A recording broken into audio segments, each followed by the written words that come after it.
like my I'm trying to make it look. You know, the amount of marijuana you could buy under the medical marijuana constitutional amendment was enough for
you know, I mean, if it's me and I can't find the link, I'm in touch with this board at 8:45, at 7:30. You know, I mean, Or yesterday. yeah.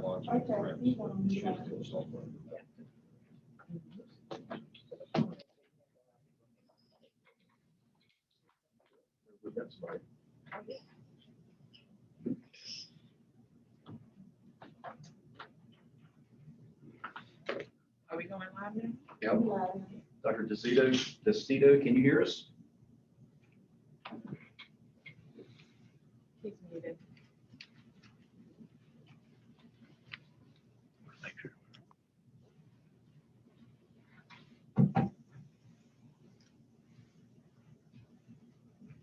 Dr. DeCito, can you hear us?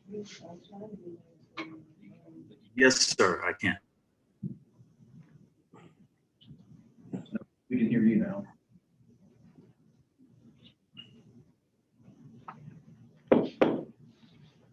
We'll open the executive committee meeting of the Mississippi Board of Medical Licensure on May 20th, 2021. Dr. DeCito, I am Dr. David McClendon, the current acting president of the board. This is Dr. Michelle Owens, the current secretary, likely incoming vice president of the board, and Dr. Charlie Miles, who's sitting in as acting secretary, and Ms. Alexis Morris, our hearing officer for the board. Can you discuss with us your ask of what you're hoping for with your request? Yes, sir. Thanks for letting me speak about this. I am a seasoned emergency room physician. I've done most of my work in urgent care for the last 30 years. I know that the board has a requirement that you need to be board certified, and I was board certified up until a couple of years ago. I maintained my boards, but I decided I'd turn 65 in this next year, and even though I want to continue practicing medicine in some capacity for a lot longer time, I decided not to renew my boards. I sat for emergency medicine, oral and written boards, and then recertified again at the 9-year period. I maintain a rigorous CME every year. I exceed the amount that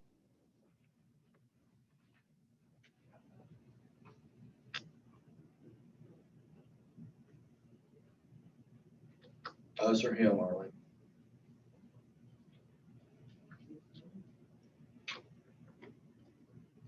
Dr. DeCito, we lost you if you can hear us.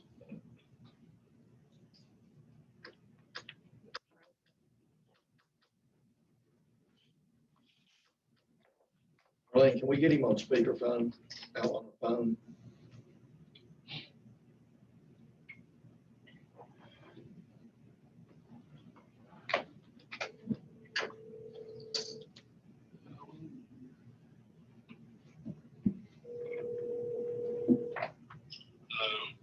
Yeah, we're gonna let you talk on the phone. Because we, Yeah, what happened, I was speaking, but okay.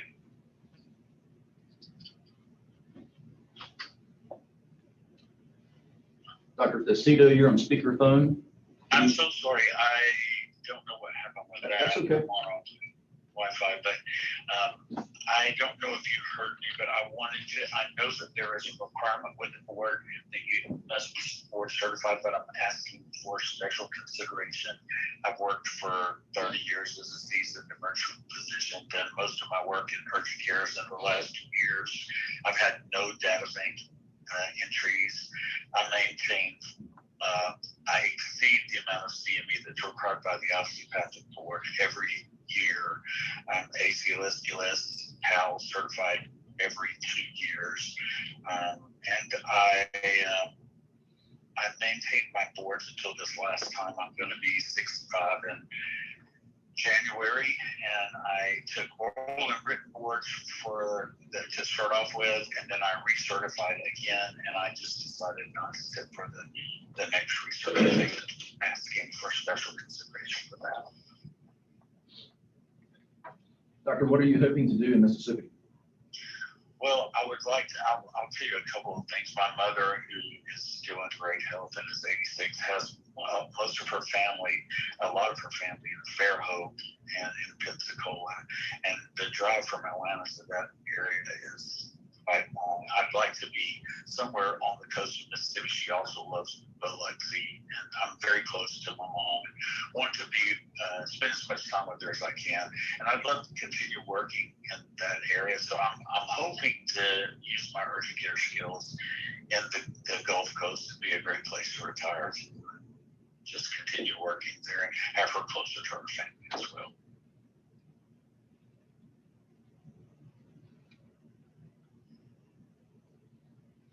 Does anybody have any questions for Dr. Testito? Dr. Testito, so I understand kind of the special consideration that you are asking, and this is Michelle Owens, since I know that you might not be able to see us. Are there any particular barriers to your completion of the specs? Like, have you looked at our regulations and determined that they are they an undue burden, or do they create any unique barriers for you in that regard? No, I just made the decision that I was not going to renew my boards again. That's the only thing that I didn't meet requirements for your board, I think, and there weren't any undue. I mean, I will tell you that one of the barriers for me personally that doesn't have anything to do with the board is I have an inherited condition from my dear mother called Fuchs dystrophy, and I had to have bilateral corneal transplants in the last year and a half, and it made me, although I could continue to work after the 2 weeks, it made it difficult in the adjustment of my vision to study as much as I wanted to. So I made a decision not to take it for that reason. Fuchs dystrophy is dry eye. It's an inherited corneal degenerative disease that always leads to blindness, and I was starting to go blind, and so the treatment for that is to have corneal transplants, and I did go through that procedure as well. So, and I'm functioning now wearing a different type of glasses than I was before, so it doesn't inhibit me from suturing, doing all procedures with patients here at the urgent care. I work a very busy urgent care now, so I'm back to work full time, but I made the decision not to renew the boards for the third time. Okay. So just to be clear, so I understand that there was an inherited condition, but you do not, I didn't see anything where you have been declared disabled or anything like that. There's no issue of, okay. No, I'm not disabled at all. In fact, I started with 20/60 vision at the outset, and I'm down to 20/40, 20/30 sometimes. And with the pinhole, they say 20/20. So we're trying to adjust glasses to that. But what happens is I can see normally with dealing with patients. It's just if I suture, then I need to put on glasses to do that.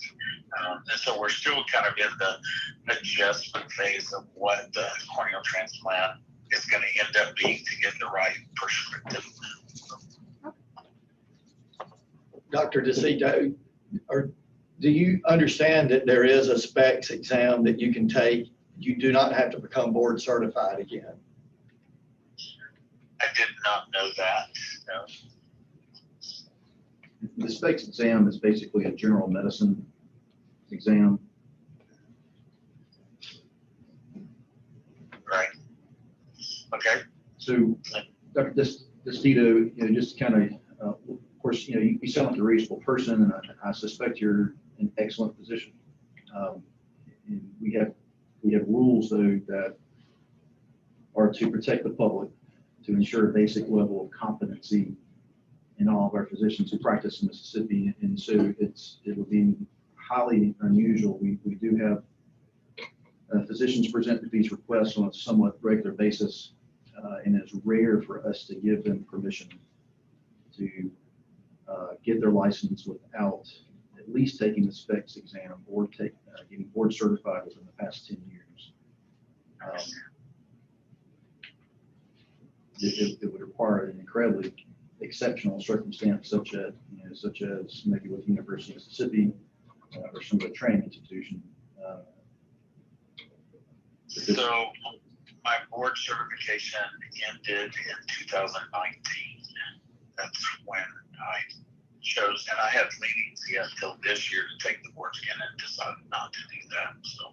But have you had an examination within the past 10 years? No, I think it's been long because their board certification for my certifying board is within 9 years. So it has been longer than 9 years. I think it's probably been 11 or 12 years now. Dr. Distill, this is Dr. Miles. I see that you have an active license in Oklahoma. Yes, sir. That's one you still have, right? I have Oklahoma license, Texas license. I had California license and Nevada license, which I have become inactive. I've chosen to be inactive there. The reason that I did those licenses to start with was 20 years ago, I was involved with the telemedicine project and won the national award from Harvard for a telemedicine project. It was just way ahead of its time. But in that time, we also knew, and I knew personally, that you needed to be licensed in the state where the services were provided. So at that time, we were doing some services in Texas, Nevada, and California. We were just branching out, but it was just way ahead of its time. We managed an ER and actually successfully coded people with the help of a physician assistant there and did them through the telemedicine project. So that's the reason. The Oklahoma license, that's where I went to med school, and I've just maintained that because I go back often and visit friends and family there. The Texas license, I have friends and family in that area too, and go back often to just visit there, but I don't. I'm looking over your licenses. Your Oklahoma license expires on June 30th of 21. Texas, Nevada, California, and Georgia have already expired. No, they're Texas renewed, Georgia is renewed, Oklahoma I'm in the process of renewing right now. It doesn't renew to the end of June. I mean, it doesn't expire to the end of June. The California and Nevada licenses I became inactive. I chose to be inactive on those. Texas expired February 28th of this year. It was renewed. So Okay.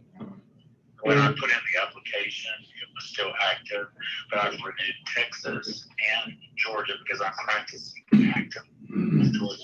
So Have you ever had an Alabama license? I have not, even though I grew up in Alabama, I've never done that. Well, I noticed that you said that your mother was in Fairhope and you want to be close to her. No, my mother lives in Georgia, but her living siblings are in Fairhope Okay. and in Pensacola. Very So she's one of the oldest of the siblings, but I'd like to, it's a lot nearer, and she loves Biloxi as well. It'd be a lot nearer if I got a place in Biloxi, worked there, and was able to take her back and forth to see her family. How much trouble would it be for you to take the specs exam? I'm not sure. I need to look into that, but I'd be willing to look into it if that's necessary. Doctor, you're previously ER board certified and practicing basically general medicine in an urgent care setting. I would suspect that the specs exam would be very easy for you. Right. It's the more of the highly specialized doctor in your situation that then takes the specs exam that's got to work a little harder to get up to speed with general medicine. Right.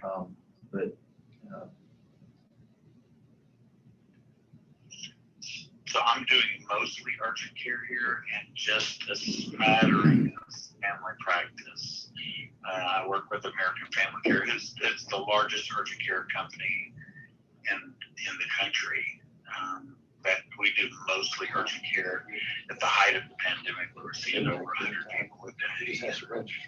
So there's, and I live and work, I'm an internal medicine physician in Ocean Springs, right next to Biloxi, and personally know multiple doctors who have own urgent care clinics, and I'm sure that they would love to have your help. And to me, this is it should be very easy, for you to take the specs exam, and then this problem goes away, and you'll be able to get a Mississippi license, and you'll be able to fulfill what you're hoping to get.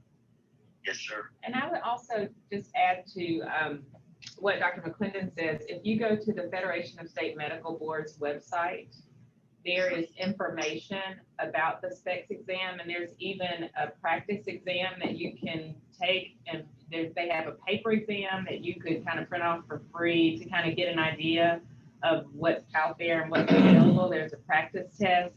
And then for a small fee, you can take a computerized practice test. So if you kind of want to just, figure out whether or not this is going to be something that you can get an idea of what the test is like. And that's available through the Federation. And as I said, the paper practice test is free of charge. So it would just be something, if you've not heard about the specs or have not really had a lot of experience with it, there are resources out there that are available at minimal cost to be able to kind of prepare you for it. I know when you get to a certain age, we talk about medicine and lifelong learning, but the whole exam thing can get a little arduous.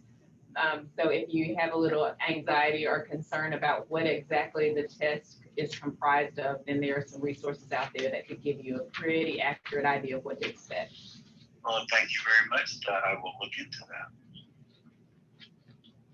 We need to vote on this request. So I'll entertain a motion to vote on Dr. DeCito's request.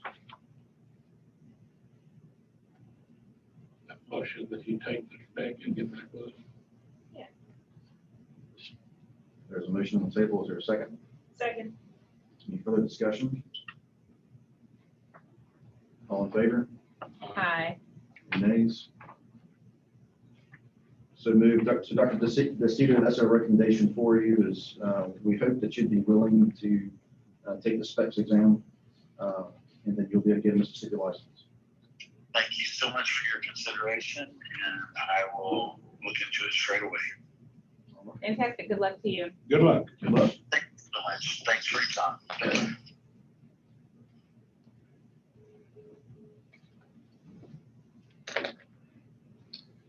Is there any other business of the executive committee? No, sir. We are adjourned. 1 minute before. Yeah.